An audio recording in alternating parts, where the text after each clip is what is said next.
কোন শত্রু যদি সবসময় ঝগড়া বিবাদ করার জন্য উস্কানি দেয় এবং বাড়ির সামনে এসে জোরে জোরে গালিগালাজ করে, যেন মারামারি করে, এমত অবস্থায় শান্ত থাকা ও পরিস্থিতি মোকাবেলা করার উপায় কি?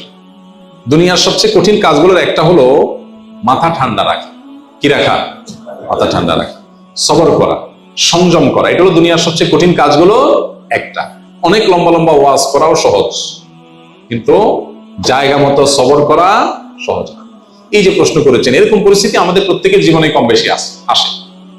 এমন ভাবে খোঁচাখুচি করতেছে, এমন ভাবে আপনাকে খেপায় তুলতেছে, জেদ সৃষ্টি করার চেষ্টা করতেছে যে টিকে থাকা কঠিন, মেজাজ ঠান্ডা রাখা কঠিন।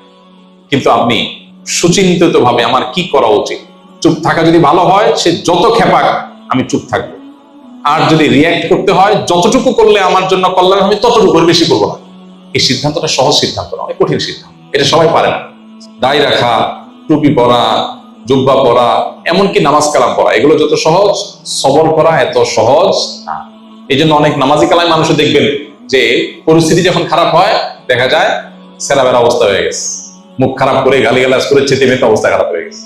এই জন্য সংযম বা আত্মনিয়ন্ত্রণ এটা খুব কঠিন একটা কাজ। ইসলাম আমাদেরকে বারবার এই জিনিসটা শিখিয়েছে। আমাদেরকে নিজেকে কি করতে হবে?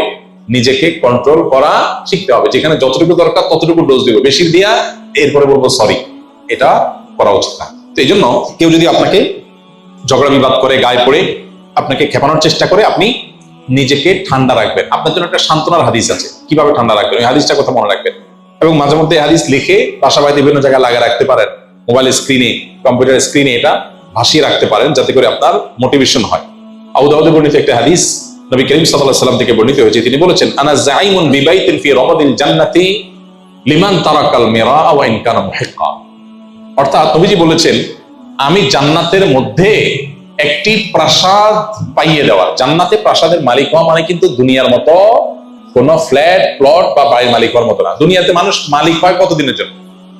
আপনি একেবারে দুবাইয়ের পামজমানিতে ফ্ল্যাট কিনলেন, আপনি নিউ ইয়র্কে ফ্ল্যাট কিনলেন, অস্ট্রেলিয়ার সিডনিতে ফ্ল্যাট কিনলেন, খুব সুন্দর সুন্দর জায়গায় দামি ফ্ল্যাট বাড়ি কিনলেন, কতদিন ভোগ করবেন? 50, 60, 70, 80 বছর, ঠিক না বেঠিক? মালিকানা তো এই পর্যন্তই। এরপরে মালিক হবে কে? ছেলে, বউ, অন্য কে। এরপর তো আপনি মালিক না, নাকি? তাহলে দুনিয়ার মালিকানা হলো 60, 70, 80 বছর বয়স পর্যন্ত। তাও তো মানুষ কিনতে কিনতে তো 40, 50 বছর হয়ে যায়। এরপরে মরার বাকি থাকে আর 10, 20 বছর। 10, 20 বছরের জন্য ফ্ল্যাটের মালিক হয়, তাতেই কি ভাবসাব। আর জান্নাতের যদি কেউ ফ্ল্যাট আর অট্টালিকার মালিক হয়, সেটা কতদিনের জন্য হবে? অনন্তকালের জন্য, যার কোনো শেষ নাই, যার কোনো সীমা নাই, কখনো শেষ হবে না। সুবহানাল্লাহ। নবীজি বলেছেন, আমি ওই ব্যক্তির জন্য জান্নাতের মধ্যখানে প্রাসাদ আল্লাহর কাছ থেকে পাইয়ে দেওয়ার দায়িত্ব নিলাম। আমি গ্যারান্টি দিচ্ছি, আল্লাহর কাছ থেকে আমি তাকে জান্নাত পাইয়ে দিব। যে ব্যক্তি ঝগড়া করার উপলক্ষ তৈরি হওয়ার পরেও অন্যায়ভাবে তার উপরে জুলুম করা হচ্ছে, তারপরে সে কথা বাড়াচ্ছে না, কেন? ঝগড়া বাড়বে সেজন্য। সে নিজেকে নিয়ন্ত্রণ করছে, মুখ বুঝে চলে আসছে, কথা বাড়াই নাই, পুরা উল্টা পাল্টা বলতেছে, পুরা অন্যায় করতেছে। চাইলে এখানে এটাকে নিয়ে সামনে বাড়ায় ঝগড়া করা যায়, কিন্তু সে ঝগড়াটা এড়াইতে চাচ্ছে, এই জন্য বলছে ভাই থাক, ঠিক আছে ভাই আপনি যা বলছেন ওকে। সে সামনে কথা বাড়াইতে চায় না। নিজের ন্যায়ের উপরে থাকা সত্ত্বেও, ন্যায়ের উপরে থাকলেও সাধারণত একটু ঝগড়া করতে বেশি মন চায় না। শয়তান তখন উস্কায়, শয়তান বলে যে এই তুমি চুপ থাকবা, কি দুঃখে মিয়া, সে তো উল্টা পাল্টা কথা বলছে। আরে এসব উল্টা কথা মানা যায় নাকি? ঝগড়া করার পর কেউ জিজ্ঞেস করে, ভাই এত চেঁচাচেঁচি গেলেন, আরে ভাই কি উল্টা পাল্টা কথা শোনেন না, মাথা ঠিক থাকে। শয়তান যুক্তি দেয় না। কিন্তু ইমানদার, বুদ্ধিমান ইমানদার, যে ওই যে জান্নাতে আল্লাহ নবীর দায়িত্ব নেওয়া প্রাসাদের মালিক হতে চায়, সে কি করবে? সে দেখতেছে উল্টা পাল্টা হচ্ছে, দেখছে যে কথা বললে এখানে ঝগড়া হবে, ঝগড়া হলে আমার মেজাজটা গরম হবে, তার চাইতে বলে ভাই ঠিক আছে ভাই। ওয়াইদা খাতাবাহুমুল জাহিলুনা ক্বালু সালাম। জাহেলদের সাথে কথা বললে বলবে সালাম। এই মানুষটা খুব কম সমাজে, এই মানুষের সংখ্যা খুব, কারণ জান্নাতি মানুষ তো কম হবে। তাহলে এবার দেখেন, যৌক্তিক হোক, আপনার কথাটাই সঠিক, সে উল্টাপাল্টা বলতেছে, ফেসবুকে একদিনে পোস্ট লিখছে, আর দেখলে মেজাজটা কি উল্টাপাল্টা কথা বলছে, এই জন্য আপনি কমেন্ট বক্সে গিয়া তার গোষ্ঠী উদ্ধার করে গালিগালাজ দিল, সে আবার আপনার গোষ্ঠী উদ্ধার করে, আপনি আবার তার দাদার গোষ্ঠী উদ্ধার করলেন। এভাবে আস্তে আস্তে সামনে বাড়তে থাকলো। বুদ্ধিমানের কাজ, সম্ভব হলে যৌক্তিক ভাবে পারলে তাকে বুঝালাম, আর যদি মনে হয় বুঝাতে গিয়ে উল্টা বরং আমারই মেজাজ গরম হবে একটু পর, তার চাইতে ভালো বলবো ভাই ঠিক আছে আপনারটা নিয়ে আপনি থাকেন, মুস্কি হাসি দিয়ে চলে আসবো। এটা হলো বুদ্ধিমান মানুষের কাজ। ওয়াইজা খাতাবাহুমুল জাহিলুনা ক্বালু সালামা। জাহেলদের সাথে কথা বলবো, ভাই সালাম, সালাম ভাই সালাম, থাকো তুমি, আমি ঝগড়াতে নেই। ইমানদারের তো ফালতু সময় না বসে বসে তেনা পেঁচান। এই জন্য ভাই গ্রামে শহরে সব জায়গায়, বিশেষ করে গ্রামে তো এগুলো অনেক বেশি হয়। আইল ঠেলা ঠেলি, জমি ঠেলা ঠেলি, গন্ডগোল, ফাসাদ, মানে গায়ের উপর এসে এসে পড়ে, তাই না? ঠিক রাখা কঠিন, কিন্তু এই কঠিন কাজটা করতে পারলেই জান্নাত পাওয়া যায়। আল্লাহ আমাদেরকে তৌফিক দান করুন। একজন মহিলার স্বামী মারা যাওয়ার পর তিনি অন্য এক পুরুষকে বিয়ে করেন, পরবর্তীতে তারা উভয়ই মারা যান। এখন আমার জানার বিষয় হলো, ওই মহিলা জান্নাতে কোন স্বামীকে পাবেন? এই মহিলা, তাকে তার আগের স্বামী অনেক ভালোবাসতো, উনি মারা গেছে, এখন তারা যদি না পায় তাহলে জান্নাতে তার কষ্ট হবে না? আবার সে যদি তারে পায় তাহলে দ্বিতীয় যে স্বামী ছিল বেচারা দোষ, মুসিবত না?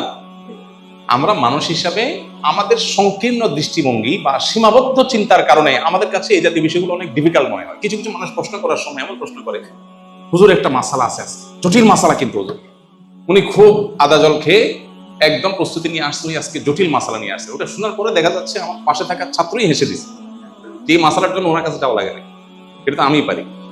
কিন্তু যিনি আসছেন তিনি মনে করতেছেন এটা কি মহা জটিল। তো বান্দা মনে করতেছে আল্লাহ এখানে কি করবে, নাউজুবিল্লাহ, আল্লাহ তো এখানে সিদ্ধান্ত দিবে কিভাবে, একজনকে দিলে আরেকজন নাখোশ হয়ে যাবে। আল্লাহর চিন্তা আপনার না করলেও চলবে। আল্লাহ রাব্বুল আলামিন কত ভাবে সমাধান করতে পারে সেটা আল্লাহ তাআলা ভালো জানেন।